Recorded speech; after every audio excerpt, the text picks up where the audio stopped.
Assalamualaikum warahmatullahi wabarakatuh. Tuan-tuan dan puan-puan, saya telah mengadakan satu pertemuan dengan kumpulan yang menyokong saya dan rakan-rakan daripada Parti Amanah, Warisan dan DAP pada 25 Jun 2020 bertempat di Rumah Tetamu Sabah, Kuala Lumpur. Perbincangan yang diadakan secara tidak formal dihadiri oleh Datuk Seri Shafiee Apdal, Yang Berhormat Muhammad Sabu, Yang Berhormat Tan Kok Wei dan Yang Berhormat Lim Guan Eng dan beberapa lagi. Datuk Seri Mukhlis Mahathir dan Datuk Wira Marzuki Yahaya turut menyertai pertemuan ini. Kami membincang banyak perkara berkenaan keadaan negara pada masa kini dan masing-masing melahirkan rasa risau terhadap beberapa perkembangan semasa. Semasa perbincangan telah timbul beberapa cadangan mengenai hala tuju perjuangan untuk mengembalikan mandat kepada rakyat yang telah dirampas oleh Tan Sri Muhyiddin Yassin dan konco-konconya dan menubuh kerajaan pintu belakang menggantikan kerajaan yang dipilih rakyat semasa pilihan raya ke-14 dalam bulan Mei tahun 2018.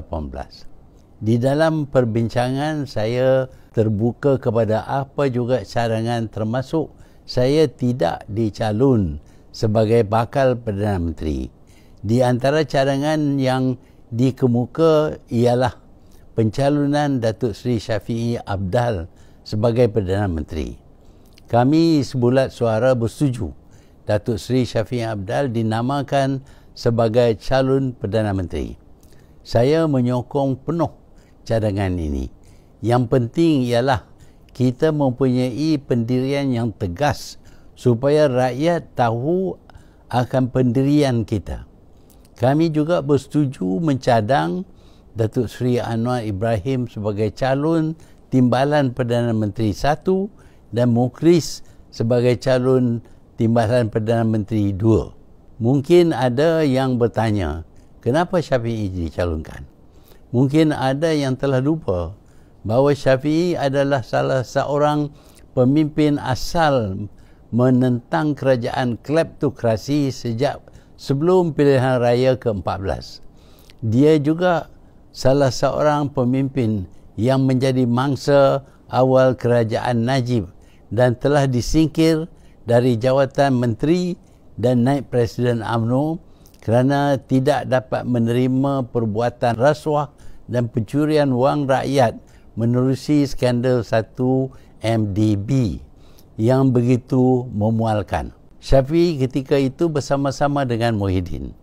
Kini Muhyiddin meninggalkan perjuangan dan kembali bersama dengan kleptokrat yang dahulu menghukum dan menyingkirnya.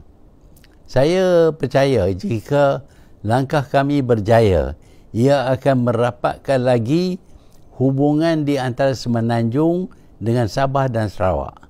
Saya juga percaya apa yang kita cadangkan ini dapat diterima oleh rakyat sebagai bukti bahawa personaliti-personaliti di dalam pemimpin-pemimpin parti pembangkang tidak utamakan kedudukan dan jawatan mereka.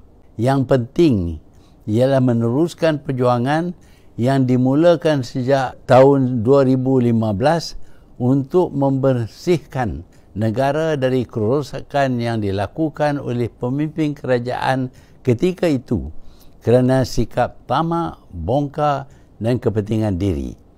Seperti yang kita sedang saksikan, perbuatan yang kita tentang dahulu sudah mula bertapak dan pemimpin dan penyokong kleptokrasi sudah kembali. Parlimen akan bersidang tidak lama lagi. Saya akan kemuka usul tidak percaya kepada kerajaan pimpinan Tan Sri Muhyiddin.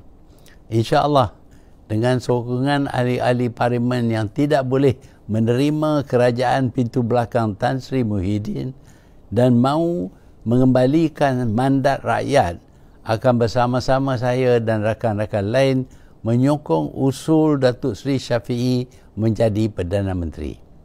Jika usaha ini berjaya, langkah untuk pastikan asas demokrasi seperti yang dituntut oleh rakyat akan dapat kita penuhi.